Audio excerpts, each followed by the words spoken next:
એ બધાને ખબર છે. જ્યોતિને પૂછો તો તરત જ એની ઉંમર કહી દે છે. એટલે એવું બધાનું એવું નથી હોતું. એમાં એવું નથી.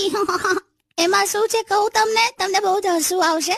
એકચ્યુઅલી છે ને જ્યોતિને પણ એને સાચી ઉંમર કહેવાનું જરાય ગમતું નથી. પણ હવે એનો ભાઈ છે ને ઉમેશ, હા, તે ઉમેશ અને જ્યોતિ એ બંને ટ્વિન્સ છે, જોડકા છે. તો અને બંને વચ્ચે ખાલી 5 જ મિનિટનો ફરક છે. હવે ઉમેશને કોઈ પૂછે ને તો ધડ દઈને એની ઉંમર કહી જ દે છે કે હું તો 30 નો થયો. એટલે ઓટોમેટિકલી જ્યોતિની ઉંમર ખબર પડી જાય છે. અચ્છા એવું છે. હા, અને જ્યોતિ કેટલી વાર અકળાઈ છે ઉમેશ પર કે તું શું બધાને ઉંમર બોલ કરે છે. એકચ્યુઅલી છે ને મારું પણ એવું જ છે. જો હું ઉંમર ના કહું ને મારી તો બધા મને 30 વર્ષની જ ગણે.